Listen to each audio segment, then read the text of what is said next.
إن في خلق السماوات والأرض واختلاف الليل والنهار لآيات لأولي الألباب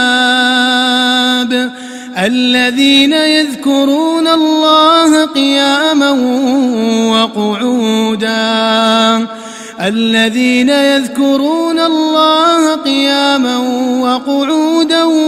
وعلى جنوبهم ويتفكرون في خلق السماوات والأرض ربنا ما خلقت هذا باطلا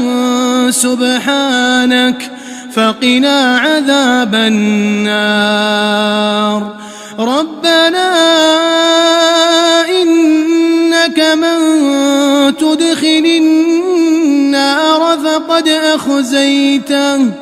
وما للظالمين من أنصار ربنا إننا سمعنا مناديا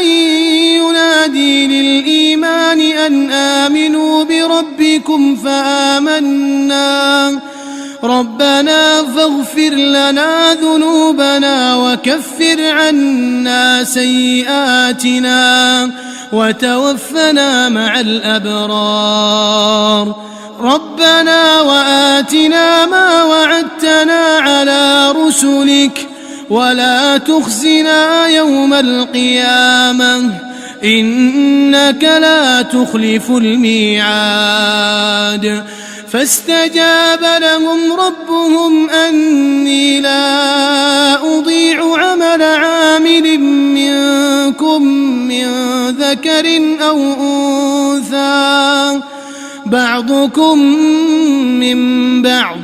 فالذين هاجروا وأخرجوا من ديارهم وأوذوا في سبيلي وقاتلوا وقتلوا لأكفرن عنهم سيئاتهم ولأدخلنهم جنات تجري من تحتها الأنهار ثوابا من عند الله والله عنده حسن الثواب لا يغرنك تقلب الذين كفروا في البلاد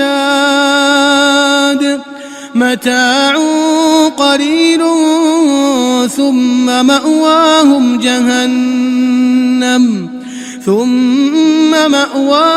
جهنم وبئس المهاد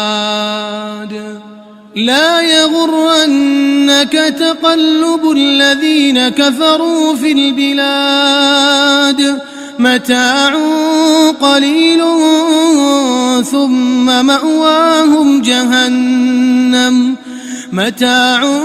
قليل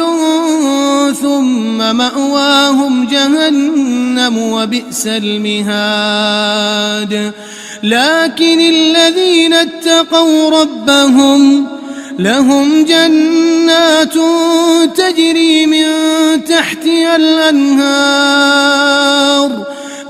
جنات تجري من تحتها الأنهار خالدين فيها نزلا من عند الله وما عند الله خير للأبرار وإن من أهل الكتاب لمن يؤمن بالله وما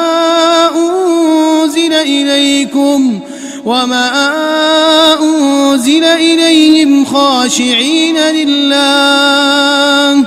لا يشترون بآيات الله ثمنا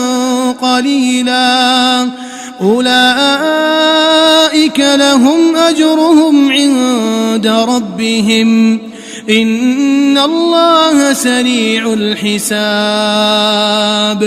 يا أيها الذين آمنوا اصبروا وصابروا ورابطوا واتقوا الله لعلكم تفلحون